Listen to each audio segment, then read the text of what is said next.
ಮೀನರಾಶಿಯ ವೀಕ್ಷಕರೆಲ್ಲರಿಗೂ ಸಹ ವಿಠಲ್ ಭಟ್ ಮಾಡುವಂತಹ ನಮಸ್ಕಾರ ಹಾಗೂ ಚಾನಲ್ಗೆ ಸ್ವಾಗತ. ಮೀನರಾಶಿಯವರಿಗೆ ನಾನೊಂದು ಏನು ದುಃಖದ ವಿಚಾರ ಅಂತ ಹೇಳಲ್ಲ, ಪ್ರಮುಖವಾದ ವಿಚಾರವನ್ನು ತೆಗೆದುಕೊಂಡು ಬಂದಿದ್ದೇನೆ ಅಂತ ಹೇಳ್ತೇನೆ. ಏನಂದ್ರೆ, ನಿಮಗೆ ನಾಳೆ ಮೇ 1ನೇ ತಾರೀಕಿಂದ ಗುರುಬಲ ಮುಕ್ತಾಯ. ಏನು ಗುರುಗಳೇ, ಗುರುಬಲ ಮುಕ್ತಾಯ ಅನ್ನೋದು ನಿಮಗೆ ಇಂಪಾರ್ಟೆಂಟ್ ಅಲ್ವಾ? ಏನು ಅಶುಭ ವಿಚಾರ ಅಲ್ವಾ ಅಂತಂದ್ರೆ ಅಲ್ಲ. ನಿಮ್ಮ ಪಾಲಿಗೆ ಅಲ್ಲ, ಮೀನರಾಶಿಯವರ ಪಾಲಿಗೆ ಅಲ್ಲ. ಮೀನರಾಶಿಯವರಿಗೆ ಗುರುಬಲ ಮುಗಿಯುತ್ತೆ ಅಂದ್ರೆ ಏನು?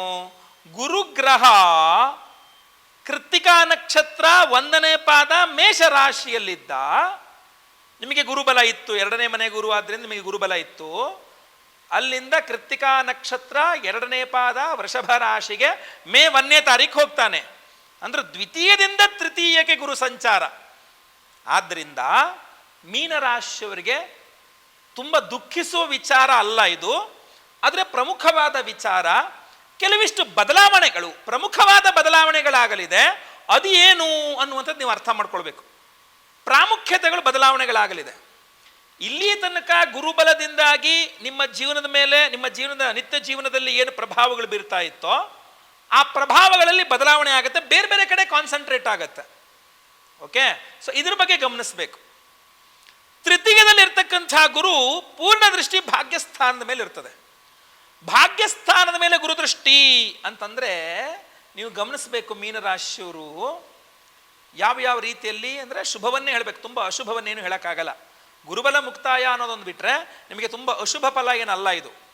ಗುರುಬಲ ಮುಗಿದ ನಂತರವೂ ಸಹ ಏನೇನು ಒಳ್ಳೇದಾಗಬಹುದು ಮೀನರಾಶಿಯವರಿಗೆ ಈ ಗುರು ಸಂಚಾರದಿಂದ?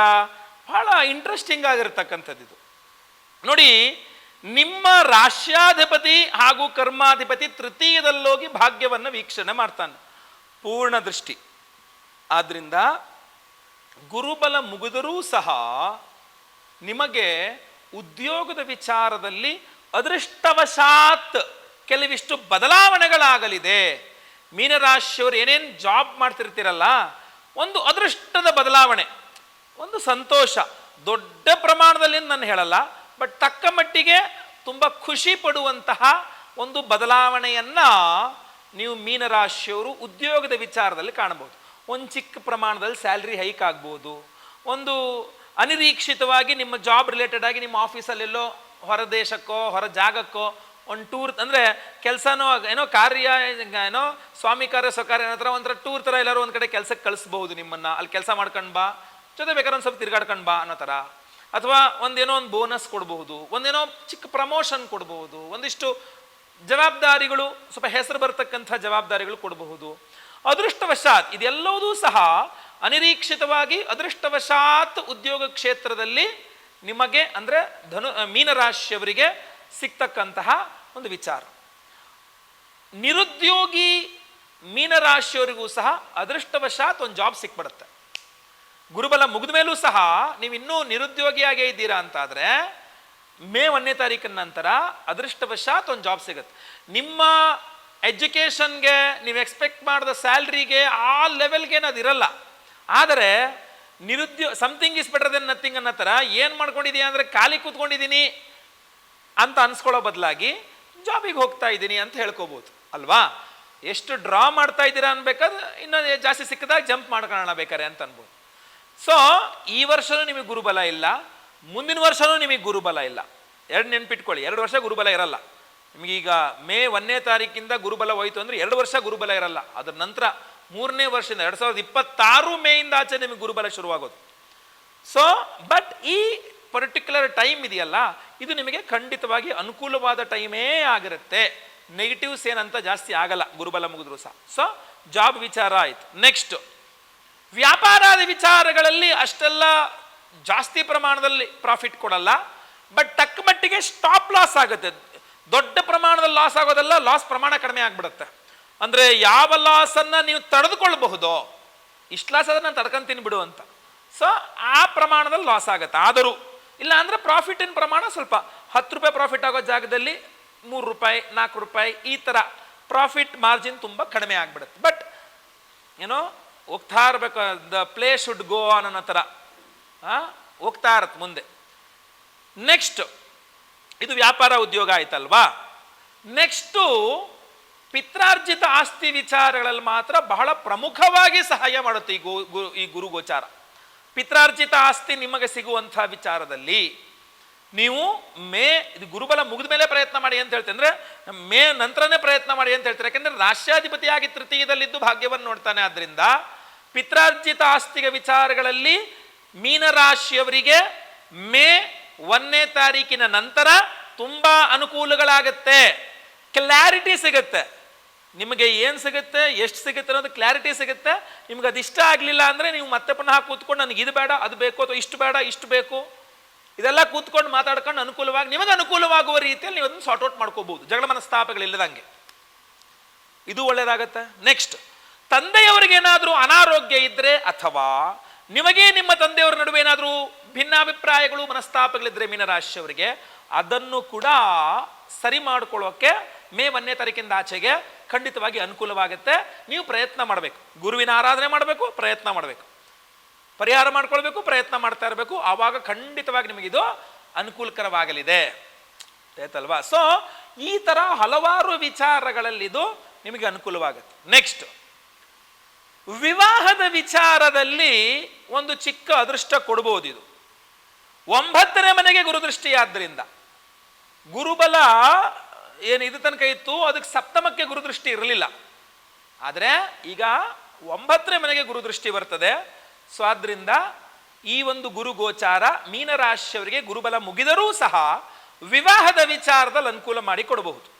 ಸಂತಾನದ ವಿಚಾರದಲ್ಲಿ ಅಷ್ಟು ಹೇಳಲಿಕ್ಕಾಗಲ್ಲ, ಬಟ್ ವಿವಾಹದ ವಿಚಾರದಲ್ಲಿ ಈ ಗುರು ಗೋಚಾರ ಮೀನರಾಶಿಯವರಿಗೆ ಅನುಕೂಲ ಮಾಡಿ ಕೊಡ್ಬೋದು.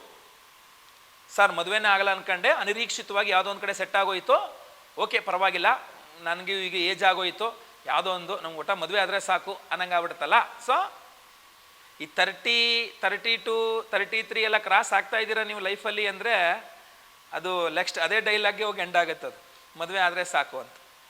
ನೆಕ್ಸ್ಟ್ ಇನ್ನು ಯಾವ ವಿಚಾರದಲ್ಲಿ ಅನುಕೂಲ ಮಾಡಿಕೊಡಬಹುದು ಈ ಒಂದು ಗುರು ಗೋಚಾರ ಅಂದರೆ ಸ್ವಲ್ಪ ಆರೋಗ್ಯದ ವಿಚಾರದಲ್ಲೂ ನಿಮಗೆ ಅನುಕೂಲ ಮಾಡಿ ಕೊಡ್ತದೆ.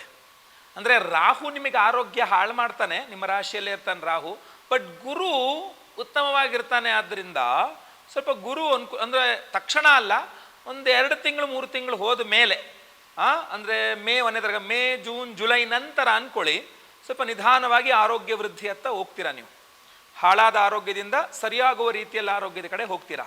ಸ್ವಲ್ಪ ಗಮನಿಸಬೇಕು, ಶ್ರದ್ಧೆಯಿಂದ ಆರೋಗ್ಯದ ಬಗ್ಗೆ ಗಮನಿಸ್ಕೊಂಡು ಪರಿಹಾರ ಒಂದು ಕಡೆ ಆಗಿಲ್ಲ ಅಂದರೆ ಇನ್ನೊಂದು ರೀತಿಯಲ್ಲಿ ನೀವು ಪ್ರಯತ್ನ ನಿರಂತರವಾಗಿದ್ದರೆ ಕೈ ಬಿಟ್ಬಿಡ್ಬಾರ್ದು. ಅಯ್ಯೋ ಎಷ್ಟು ಮಾಡಿದ್ರು ಅಷ್ಟೇ ಹೋಗ್ ಅನ್ನೋ ಥರ ಕೈ ಬಿಟ್ಬಿಡ್ಬಾರ್ದು. ನಿರಂತರ ಪ್ರಯತ್ನಗಳಿದ್ದರೆ ಸ್ವಲ್ಪ ನಿಮಗಿದು ಅನುಕೂಲ ಮಾಡಿಕೊಡುತ್ತೆ. ಆರೋಗ್ಯದ ವಿಚಾರದಲ್ಲೂ ಸಹ ಅನುಕೂಲ ಮಾಡಿಕೊಡುತ್ತೆ. ಸಹೋದರರ ವಿಚಾರದಲ್ಲಿ ಅದಕ್ಕೆ ನೋಡೋದ ಪಿತ್ರಾರ್ಜಿತ ಆಸ್ತಿ ವಿಚಾರಗಳಲ್ಲಿ ಅನುಕೂಲ ಆಗುತ್ತೆ ಅಂತ ಹೇಳಿದ್ದೇನೆ. ಸಹೋದರರು ಸ್ವಲ್ಪ ನಿಮಗೆ ಜಗಳವನ ಸ್ಥಾಪಗಳಿದ್ರೆ ನಿಮ್ಮ ಸಹೋದರರ ನಡುವೆ ಅದೆಲ್ಲ ತಕ್ಕ ಮಟ್ಟಿಗೆ ಸರಿ ಮಾಡ್ಕೊಳ್ಬಹುದು, ಅಥವಾ ದೊಡ್ಡವರು ಯಾರು ಬಂದು ಅದನ್ನು ಸರಿ ಮಾಡ್ತಾರೆ. ನಿಮ್ಮ ಹಾಗೂ ನಿಮ್ಮ ಸಹೋದರ ನಡುವಿನ ಭಿನ್ನಾಭಿಪ್ರಾಯಗಳಿದ್ದರೆ ಅದನ್ನು ಇರಬೇಕು ಅಂತ ಅಲ್ಲ, ಇದ್ರೆ ಸರಿ ಮಾಡ್ತಾರೆ, ಗೊತ್ತಾಯ್ತಲ್ವಾ.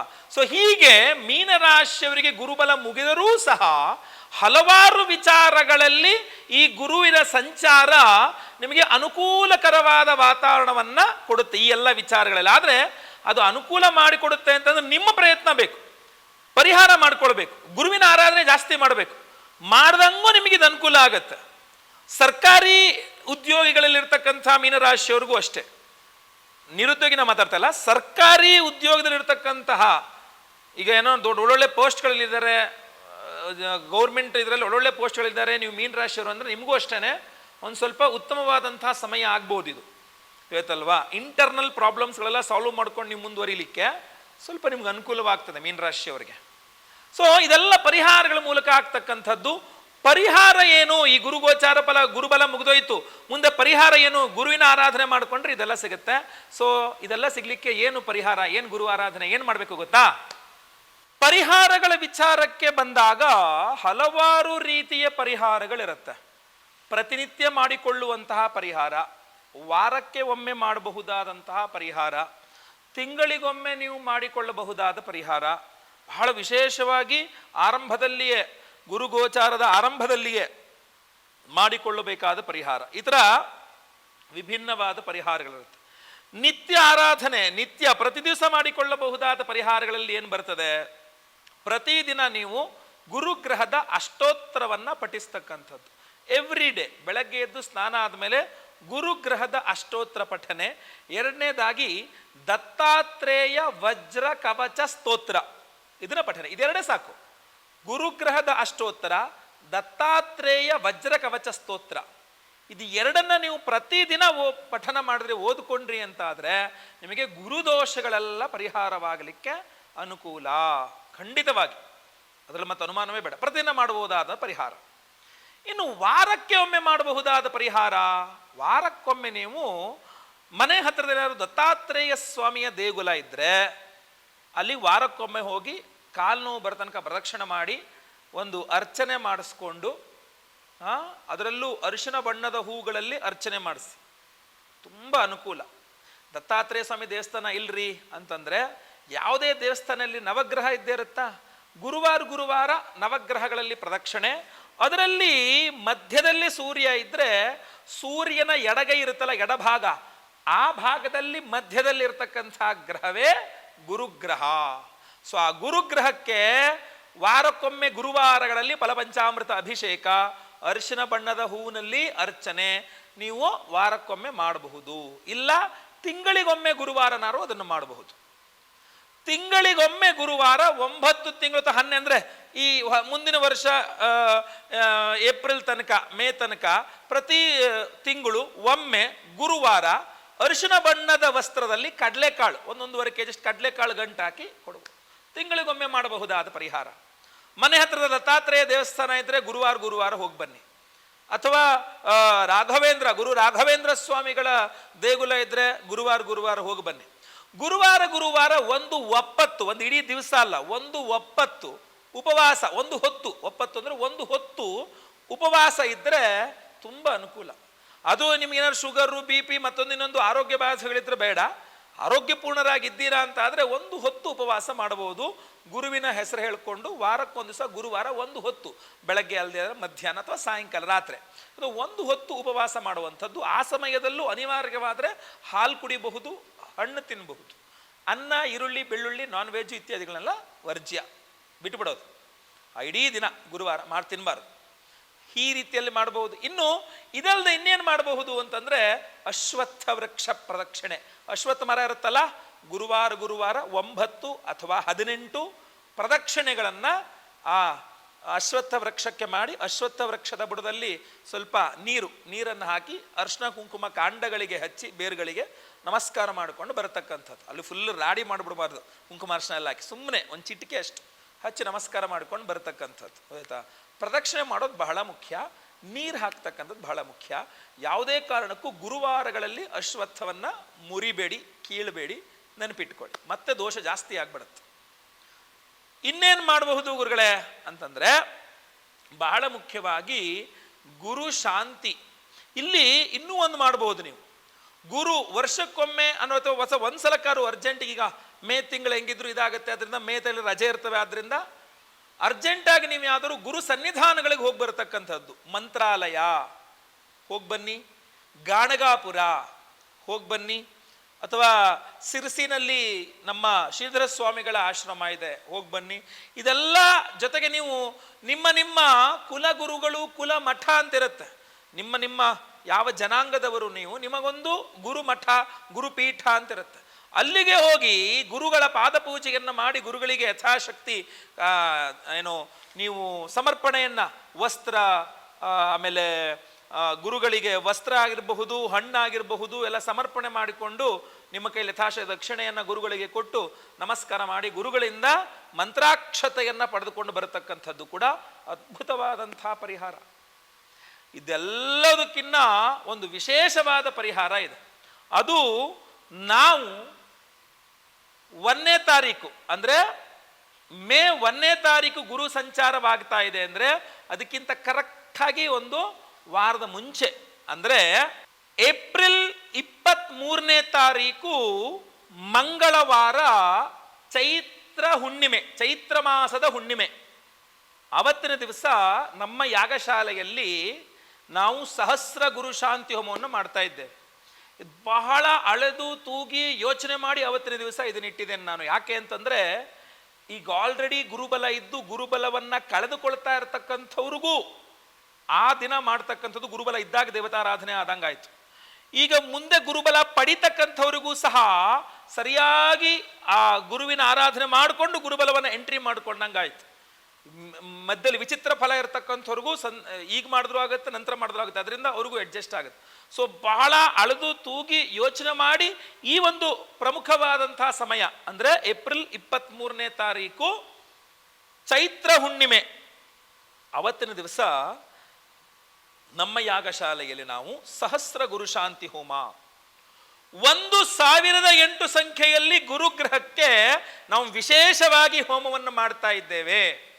ಆ ಹೋಮದ ಭಸ್ಮ ನಿಮ್ಮ ಕೈ ಸೇರುವಾಗ ಸರಿಯಾಗಿ ಗುರುಗ್ರಹದ ಸಂಚಾರ ಹತ್ರ ಬಂದಿರುತ್ತೆ. ಯಾಕೆಂದ್ರೆ ಮಂಗಳವಾರ ಹೋಮ ಮಾಡ್ತೀವಿ ಅಂದ್ರೆ ಬುಧವಾರ ನಾವು ಕಳಿಸ್ಕೊಡ್ತೀವಿ ಅಂದ್ರೂ ಸಹ ನಿಮಗೆ ಗುರು ಶುಕ್ರ ಶನಿ ಇಂದ ಆಚೆಗೆ ನಿಮಗೆ ಡೆಲಿವರಿಸ್ಗಳು ಶುರುವಾಗಿತ್ತು. ಪ್ರಸಾದ ನಿಮ್ಮ ಮನೆ ಬಾಗಿಲು ಬರ್ತಕ್ಕಂಥದ್ದು ಸ್ಪೀಡ್ ಪೋಸ್ಟಲ್ಲಿ ಕಳಿಸ್ತೇವೆ. ಸೊ ಆ ಸಹಸ್ರ ಗುರು ಶಾಂತಿ ಹೋಮದ ಪ್ರಸಾದ ನಿಮ್ಮ ಕೈ ಸೇರಬೇಕಾದ್ರೆ ನಿಮಗೆ ಗುರುಬಲ ಆರಂಭವಾಗ್ತಾ ಇರ್ತದೆ. ಸೊ ಅದರಿಂದ ಒಳ್ಳೆಯ ಸಮಯ ಅದು. ಚೈತ್ರ ಮಾಸದ ಹುಣ್ಣಿಮೆ, ಪರ್ವಕಾಲ, ಬಹಳ ಪರ್ವಕಾಲ. ವಸಂತ ನವರಾತ್ರಿಯ ಆರಂಭದಲ್ಲಿ ನೋಡಿ ನಾವು ಅಮ್ಮನವರ ಸನ್ನಿಧಾನದಲ್ಲಿ ಕೂತ್ಕೊಂಡಿದ್ದೇವೆ. ನವರಾತ್ರಿಯಲ್ಲಿ ಎರಡು, ಒಂದು ಶರನ್ನವರಾತ್ರಿ ನೋಡುತ್ತಲ್ಲ ನಿಮಗೆ, ಇದು ವಸಂತ ನವರಾತ್ರಿ. ತುಂಬ ಪರ್ವಕಾಲ ಆಯಿತು. ಅಮ್ಮನವರ ಸನ್ನಿಧಾನದಲ್ಲಿ ಕುಳಿತುಕೊಂಡು ನಾನು ಇಷ್ಟು ವಿಚಾರಗಳು ನಿಮ್ಗೆ ತಿಳಿಸ್ತಾ ಇದ್ದೇನೆ.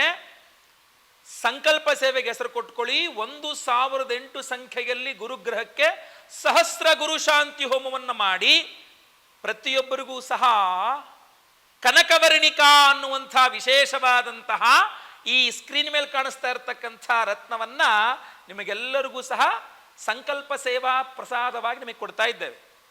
ಕನಕಪುಷ್ಯ ರಾಗ ಅಲ್ಲ, ಕನಕವರ್ಣಿಕಾ ಇದು ಉಪರತ್ನ. ಈ ಕನಕಪುಷ್ಯ ರಾಗ ಪ್ರಧಾನ ರತ್ನ. ಇದನ್ನ ಧಾರಣೆ ಮಾಡ್ಕೊಳ್ಳೋದಾದ್ರೆ ಕನಕಪುಷ್ಯ ರಾಗ ಧಾರಣೆ ಮಾಡ್ಕೊಳ್ಬೇಕಾದ್ರೆ ಜಾತಕ ನೋಡ್ಕೊಳ್ಬೇಕಾಗತ್ತೆ. ಕೆಲವರು ಗುರು ಚೆನ್ನಾಗಿರಲ್ಲ, ಜಾತಕದಲ್ಲಿ ಡಿಫ್ರೆನ್ಸ್ ಆಫ್ ಒಪಿನಿಯನ್ ಇದೆ.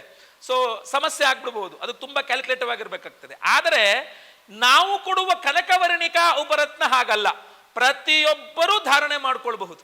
ಯಾವ ರಾಶಿಯವರು ಬೇಕಾದರೂ ಧಾರಣೆ ಮಾಡ್ಕೊಳ್ಬಹುದು. ಗುರುವಿನ ಅನುಗ್ರಹ ಪಡೀಲಿಕ್ಕೆ ಇನ್ನೂ ಅನುಕೂಲವಾಗಿರ್ತದೆ. ನೋಡಿ, ಅಮ್ಮನವರ ಒಂದು ದಿವ್ಯವಾದಂತಹ ಸನ್ನಿಧಾನ, ಮಹಿಷಮರ್ಧಿನಿ ಅಮ್ಮನವರ ಒಂದು ಸನ್ನಿಧಾನದಲ್ಲಿ ಅಮ್ಮನವರಿಗೆ ವಿಶೇಷವಾಗಿ ಪೂಜೆ ಮಾಡಿ, ನೀವು ಸ್ಕ್ರೀನ್ ಮೇಲೆ ಕಾಣಿಸ್ತಾ ಇರ್ತಕ್ಕಂಥ ರೀತಿಯಲ್ಲಿ ವಿಶೇಷವಾಗಿ ಅಮ್ಮನವರಿಗೆ ಪೂಜೆ ಮಾಡಿ ಈ ಕನಕವರ್ಣಿಕಾ ರತ್ನಗಳನ್ನು ಅಮ್ಮನವರ ಸನ್ನಿಧಾನದಲ್ಲಿ ಅಭಿಮಂತ್ರಣೆ ಮಾಡಿ ನಿಮಗೆಲ್ಲ ಒಳ್ಳೆಯದಾಗಲಿ ಅಂತ ನಾನು ಸ್ವೀಕಾರ ಮಾಡಿದ್ದೇನೆ. ಪೂಜೆ ಮಾಡಿ ನಮಗೆ ಕೊಟ್ಟಿದ್ದಾರೆ. ಇದನ್ನ ಮತ್ತೆ ಪುನಃ ಈ ರತ್ನಗಳನ್ನ ನಮ್ಮ ಯಾಗಶಾಲೆಯಲ್ಲಿ ಸಹಸ್ರ ಗುರು ಶಾಂತಿ ಹೋಮದಲ್ಲಿಟ್ಟು ಮತ್ತೆ ಪುನಃ 1008 ಸಂಖ್ಯೆಯಲ್ಲಿ ಮತ್ತೆ ಗುರುಗ್ರಹಕ್ಕೆ ಹೋಮವನ್ನು ಮಾಡಿ ಡಬಲ್ ಎನರ್ಜೈಸ್ಡ್ ಮಾಡಿ ಈ ವಿಶೇಷವಾದ ಕನಕವರ್ಣಿಕಾ ರತ್ನಗಳನ್ನು ನಿಮಗೆಲ್ಲರಿಗೂ ಸಹ ಕಳಿಸ್ಕೊಡ್ತಾ ಇದ್ದೇವೆ. ಕೇವಲ ಇಷ್ಟೇನಾ? ಅಲ್ಲ, ಇನ್ನೂ ಇದೆ. ಯಾಕೆ? ಅವತ್ತಿನ ದಿವಸ ಹನುಮತ್ ಜಯಂತಿ. ಹನುಮತ್ ಜಯಂತಿ ಇರೋದ್ರಿಂದಾಗಿ ಅವತ್ತಿನ ದಿವಸ ಯಾಕಂದ್ರೆ ಚೈತ್ರ ಮಾಸದ ಹುಣ್ಣಿಮೆ ಎಂದು ಹನುಮತ್ ಜಯಂತಿ. ಹನುಮತ್ ಜಯಂತಿಯ ದಿವಸ ಹನುಮಂತನ ಆರಾಧನೆ ಮಾಡಬೇಕಲ್ಲ, ಆದ್ರಿಂದ ನಾವು ದಿವ್ಯಾಂಜನೇಯ ಹವನವನ್ನು ಮಾಡ್ತೇವೆ. ಒಂದು ದಿವ್ಯವಾದ ಆಂಜನೇಯ ಮಂತ್ರ ಹವನವನ್ನು ಮಾಡ್ತಾ ಇದ್ದೇವೆ. ನಮ್ಮ ಯಾಗಶಾಲೆಯಲ್ಲಿ ಆಂಜನೇಯ ಹವನ ಪ್ರಥಮ ಬಾರಿ ಮಾಡ್ತಾ ಇದ್ದೇವೆ. ಸೊ ಆದ್ರಿಂದ ಹನುಮತ್ ಜಯಂತಿಯ ದಿವಸವೇ ಆಂಜನೇಯ ಹೋಮ. ಈ ಒಂದು ಕನಕವರ್ಣಿಕಾ ರತ್ನಗಳು ಆಂಜನೇಯ ಹೋಮದಲ್ಲಿಯೂ ಸಹ ಅಭಿಮಂತ್ರಿತವಾಗಿರ್ತದೆ. ಅಷ್ಟೇನಾ ಗುರುಗಳೇ? ಇಲ್ಲ, ಇನ್ನೂ ಇದೆ. ಸರ್ಪದೋಷಗಳ ಪರಿಹಾರಕ್ಕೋಸ್ಕರವಾಗಿ ಆಶ್ಲೇಷ ಬಲಿ ಪೂಜೆ, ಸರ್ಪಶಾಂತಿ ಹೋಮವನ್ನು ಸಹ ಮಾಡ್ತಾ ಇದ್ದೇವೆ ಅವತ್ತಿನ ದಿವಸ. ಅಷ್ಟೇನಾ? ಇನ್ನೂ ಇದೆ. ಸಂತಾನ ಇಲ್ಲದವರಿಗೆ ಸಂತಾನವಾಗಬೇಕು, ಸಂತಾನ ಇರುವವರಿಗೆ ಸಂತಾನದ ವಿಚಾರದಲ್ಲಿ ಅನುಕೂಲವಾಗಬೇಕು. ಯಾಕೆ? ಗುರು ಸಂತಾನಕಾರಕ ಗ್ರಹ. ಗುರುಬಲ ಬರಲಿ, ಗುರುಬಲ ಹೋಗ್ಲಿ, ಮಿಶ್ರ ಇರಲಿ, ಏನೇ ಇರಲಿ, ಗುರು ಸಂತಾನಕಾರಕ. ಆದ್ರಿಂದ ಸಂತಾನದ ವಿಚಾರದ ಅನುಕೂಲವಾಗಬೇಕು ಅಂತ ಸಹಸ್ರ ಗುರು ಶಾಂತಿ ಜೊತೆಗೆ ಸಂತಾನ ಗೋಪಾಲ ಹೋಮ ತುಂಬ ಪವರ್ಫುಲ್ ಆಗಿರ್ತದೆ. ಹಾಗೂ ಸರ್ಪಶಾಪಾತ್ ಕುಲಕ್ಷಯ, ಸರ್ಪದೋಷದಿಂದಾಗಿ ಸಂತಾನ ಆಗ್ತಾ ಇಲ್ಲ ಅಂದ್ರೆ ಅಲ್ಲಿಯೂ ಸಹ ನಾಗನ ಆರಾಧನೆಯನ್ನು ಮಾಡ್ತೇವೆ. ಸೊ ಒಂದು ಕಾಂಬಿನೇಷನ್ ತುಂಬ ಚೆನ್ನಾಗಿರುತ್ತೆ. ಅದ್ರ ಜೊತೆಗೆ ಶನಿ ಶಾಂತಿ ಹೋಮ, ಮಹಾನವಗ್ರಹ ಶಾಂತಿ ಹೋಮ, ಇದೆಲ್ಲ ಹೋಮಗಳು ಸಹ ಇರ್ತದೆ. ಈ ಎಲ್ಲ ಹೋಮಗಳೆಲ್ಲ ಅಭಿಮಂತ್ರಿತವಾದಂತಹ ಈ ವಿಶೇಷವಾದ ಕನಕವರ್ಣಿಕಾ ರತ್ನವನ್ನ ನಿಮಗೆ ಪ್ರತಿಯೊಬ್ಬರೂ ಸಂಕಲ್ಪ ಸೇವೆ ಕೊಡೋರು ಪ್ರತಿಯೊಬ್ಬರಿಗೂ ಸಹ ಇದನ್ನು ಕಳಿಸ್ಕೊಡ್ತೇವೆ. ಸ್ಕ್ರೀನ್ ಮೇಲೆ ಕಾಣಿಸ್ತಾ ಇರ್ತಕ್ಕಂಥ ನಂಬರ್ಗೆ ನಿಮ್ಮ ಹೆಸರು, ಗೋತ್ರ ಗೊತ್ತಿದ್ರೆ ಗೋತ್ರ, ನಕ್ಷತ್ರ ಗೊತ್ತಿದ್ರೆ ನಕ್ಷತ್ರ, ನಿಮ್ಮ ರಾಶಿ, ನಿಮ್ಮ ವಿಳಾಸ, ಇದೆಲ್ಲದನ್ನು ಸಹ ಸ್ಕ್ರೀನ್ ಮೇಲೆ ಇರ್ತಕ್ಕಂಥ ನಂಬರ್ಗೆ ಬೇಗ ವಾಟ್ಸಪ್ ಮಾಡ್ಕೊಳ್ಳಿ. ಅವತ್ತಿನ ದಿವಸ ನಾನು ಲೈವಲ್ಲಿ ನಿಮ್ಮ ಹೆಸರು ಸಂಕಲ್ಪ ಮಾಡ್ತೇನೆ. 23ನೇ ತಾರೀಕು ಮಂಗಳವಾರ, ಹುಣ್ಣಿಮೆಯ ದಿವಸ, ಚೈತ್ರ ಪೂರ್ಣಿಮಾ ಅವತ್ತಿನ ದಿವಸ ಬೆಳಗ್ಗೆ, ಹನುಮತ್ ಜಯಂತಿ ಅವತ್ತಿನ ದಿವಸ ಬೆಳಗ್ಗೆ ನಮ್ಮ ಯಾಗಶಾಲೆಯಲ್ಲಿ ವಿಶೇಷವಾಗಿ ಈ ಎಲ್ಲ ಹೋಮಗಳು, ಸಹಸ್ರ ಗುರುಶಾಂತಿ ಹೋಮ, ಆಶ್ಲೇಷ ಬಲಿ ಪೂಜೆ, ದಿವ್ಯಾಂಜನೇಯ ಹವನ, ಸಂತಾನ ಗೋಪಾಲ ಹವನ, ಆಶ್ಲೇಷ ಬಲಿ ಪೂಜೆ, ಸರ್ಪಶಾಂತಿ ಹೋಮ, ಶನಿಶಾಂತಿ ಹೋಮ, ನವಗ್ರಹ ಶಾಂತಿ ಹೋಮಗಳು, ಈ ಎಲ್ಲ ಹೋಮಗಳಲ್ಲಿ ಈ ವಿಶೇಷವಾದಂತಹ ಕನಕವರ್ಣಿಕಾ ರತ್ನವನ್ನ ಎನರ್ಜೈಸ್ ಮಾಡಿ ನಿಮಗೆ ಕಳಿಸ್ಕೊಡ್ತೇವೆ. Double energised. ಅಮ್ಮನವರ ಸನ್ನಿಧಾನದಲ್ಲೊಮ್ಮೆ ಎನರ್ಜೈಸ್ ಮಾಡಿದ್ದೇವೆ, ನೆಕ್ಸ್ಟ್ ಮತ್ತೆ ಪುನಃ ನಮ್ಮ ಯಾಗಶಾಲೆಯಲ್ಲಿ ಮತ್ತೆ ಪುನಃ ಎನರ್ಜೈಸ್ ಮಾಡಿ ನಿಮಗೆಲ್ಲರಿಗೂ ಸಹ ನಾವು ಎಲ್ಲ ಹೋಮಗಳ ಭಸ್ಮ, ನಾಗಾರಾಧನೆ, ಅರಿಶಿನ ಪ್ರಸಾದ ಜೊತೆಗೆ ಈ ಕನಕವರ್ಣಿಕಾ ರತ್ನಗಳನ್ನು ನಾವು ನಿಮಗೆ ಸ್ಪೀಡ್ ಪೋಸ್ಟ್ ಮೂಲಕ ಕಳಿಸ್ಕೊಡ್ತೇವೆ. ದಯವಿಟ್ಟು ನೀವು ಈ ವಿಡಿಯೋನ ಆದಷ್ಟು ಜಾಸ್ತಿ ಜನಕ್ಕೆ ರೀಚ್ ಆಗಬೇಕು. ಬೇಗ ಬೇಗ ಶೇರ್ ಮಾಡಿ. ಪ್ರತಿಯೊಬ್ಬರೂ ಕನಕವರ್ಣಿಕಾ ರತ್ನವನ್ನು ನೀವು ಉಂಗುರ ಮಾಡಿಸ್ಕೊಳ್ಳಿ. ನಿಮ್ಮ ಮನೆ ಹತ್ರ ಬೇಕಾದ್ರೆ ಉಂಗುರ ಮಾಡಿಸಿ ಧಾರಣೆ ಮಾಡ್ಕೊಳ್ತೀರಾ ಮಾಡ್ಕೊಳ್ಳಿ, ಇಲ್ಲ ಡಾಲರ್ ಮಾಡಿ ಹಾಕ್ಸ್ಕೊತೀರಾ ಹಾಕ್ಸ್ಕೊಳ್ಳಿ, ಇಲ್ಲ ಹಾಗೆ ಬಾಕ್ಸಲ್ಲಿ ನಾವು ಕೊಡ್ತೀವಿ ಅದನ್ನ ಹಾಗೆ ಬಾಕ್ಸ್ ಜೊತೆಗೆ ನಿಮ್ಮ ಕ್ಯಾಶ್ ಬಾಕ್ಸಲ್ಲೋ ನಿಮ್ಮ ಜೇಬಲ್ಲೋ ಎಲ್ಲೋ ಇಟ್ಕೊಳ್ತೀರಾ ಇಟ್ಕೊಳ್ಳಿ.